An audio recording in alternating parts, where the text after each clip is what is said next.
Hey guys, welcome back. I know I usually rag on Mercedes on this channel, and usually they deserve it, but this car right in front of me, this is actually one of my favorite cars of all time.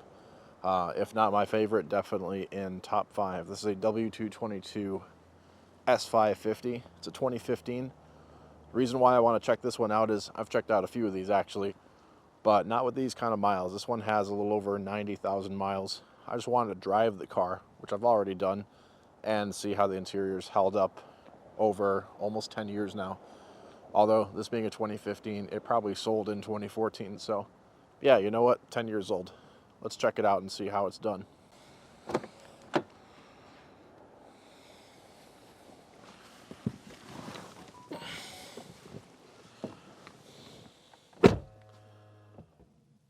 Despite this car not having all the toys, especially the rear seat package, this one does have no problem when it comes to leg and headroom. Completely comfortable back here, as expected.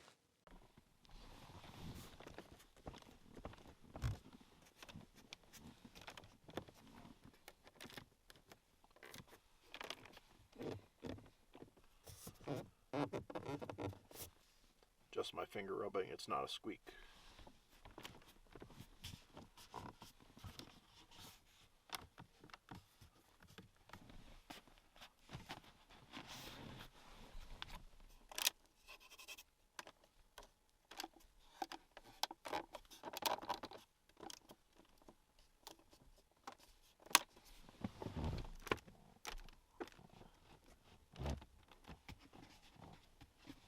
Time to go to the front.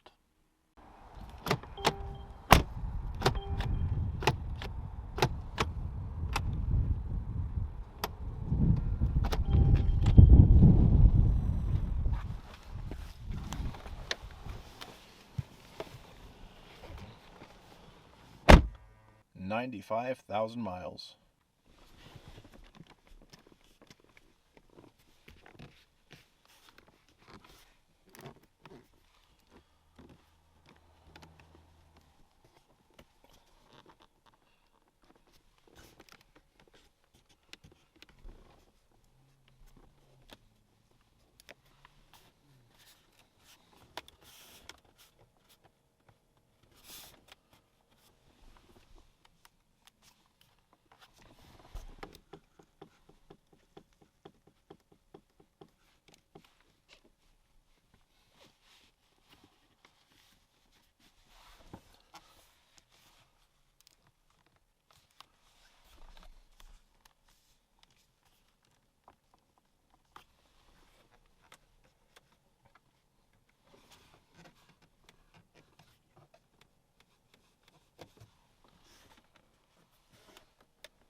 And now for the button test.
And now for the final button.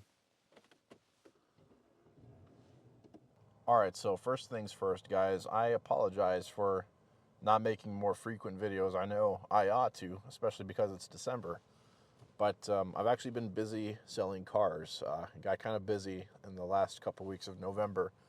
Not to mention it is painfully cold outside and it gets darker sooner. So making these videos is, I'll be honest, not as easy as before.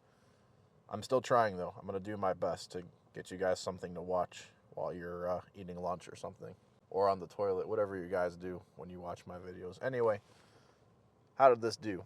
So this actually isn't too terribly different from the last I remember of a W222 S-Class. There were definitely some squeaks in here, but not quite as much as, for example, like a C-Class or a GLE or some other lesser Mercedes basically from this same era. Like I'm talking mid-2010s, kind of.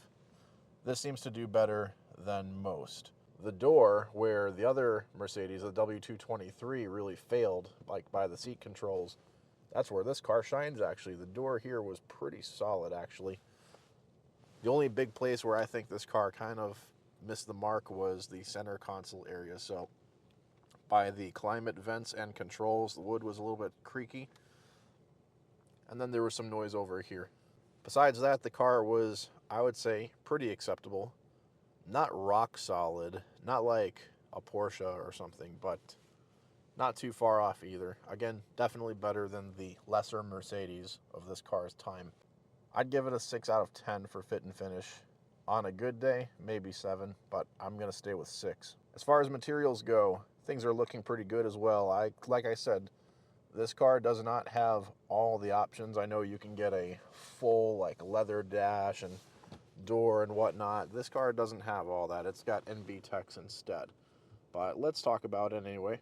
Got an MB Tex dash and door, just like I mentioned, but we do have some nice color contrast stitching here. It's got that sort of brown nougat color, I guess. Same color that's on the seats. I dig that. Mercedes usually does pretty good with trim in their cars, and this one's no exception. Instead of the black piano veneer looking plastic cancer that's in the new car, this one has this gorgeous brown wood to it. I forgot what this wood is called, but it's on the steering wheel and it's on the dash. The wood on the steering wheel feels great. You know, it's that kind of glossy finish on top of the wood. The steering wheel just feels so silky smooth on the top. Love grabbing the steering wheel, guys. And then, yeah, this wood here is pretty good.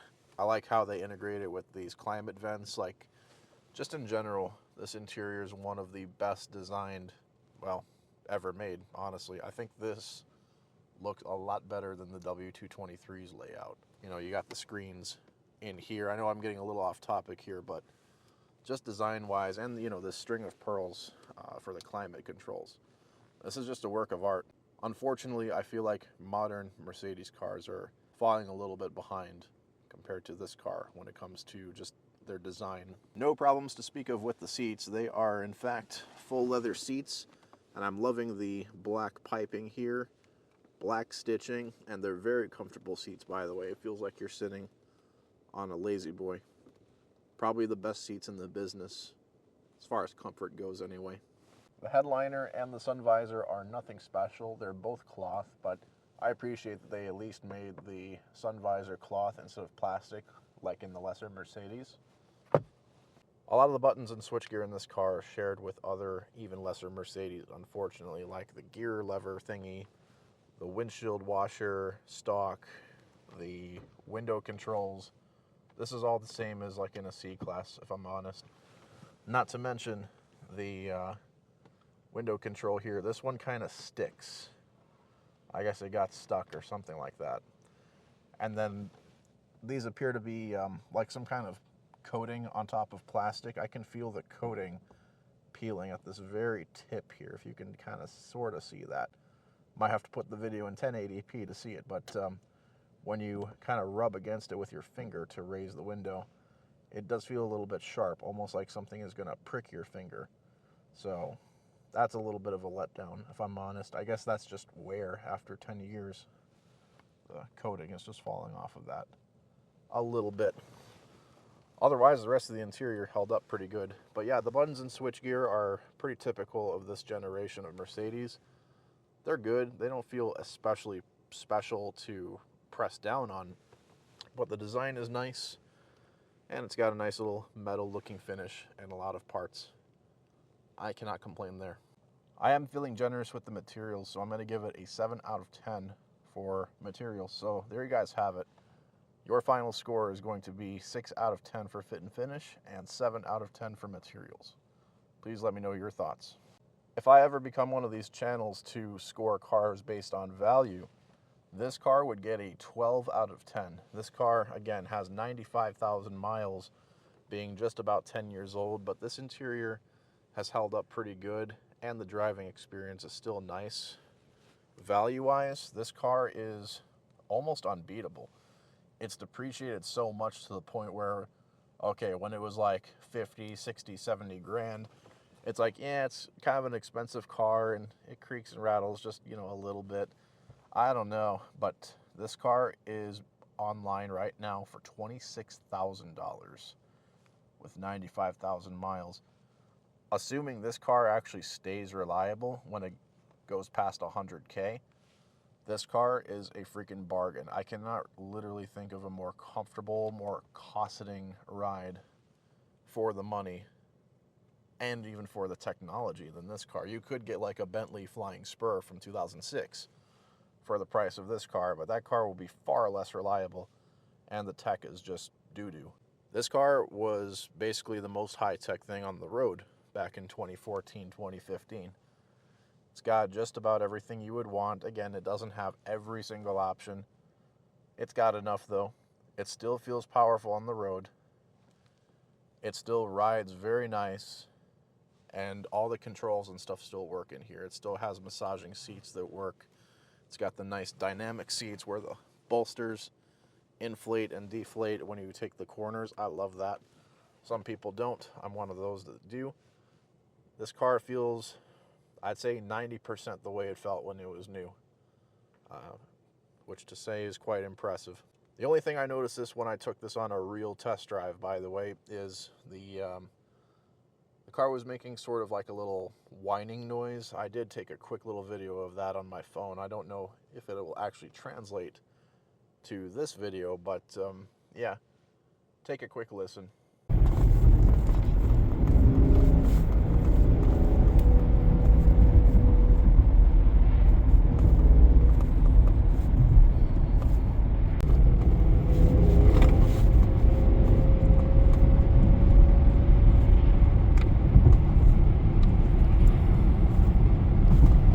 It's probably some age-related wear item, I guess, in the powertrain. That's what I'm guessing, but I don't think it's going to be a safety concern. But anyway, yeah, that's crazy. This car has more miles than my 2006 CLS, and wow, it's gorgeous. Yeah, 26 grand. I mean, look at this fucking car, man. It's unbeatable for the money. I would be a very, very happy camper if I owned this car. I can forgive all those interior shortcomings. When you drive this car, you really do kind of feel like a king of the road. It's just so stately. It's so damn comfortable, too. It's just so easy and just nice to drive. It's hard to explain unless you get behind the wheel yourself. But anyway, enough rambling. Thank you guys for watching. I'm going to try to pump out more videos. I'll catch you next time. Peace.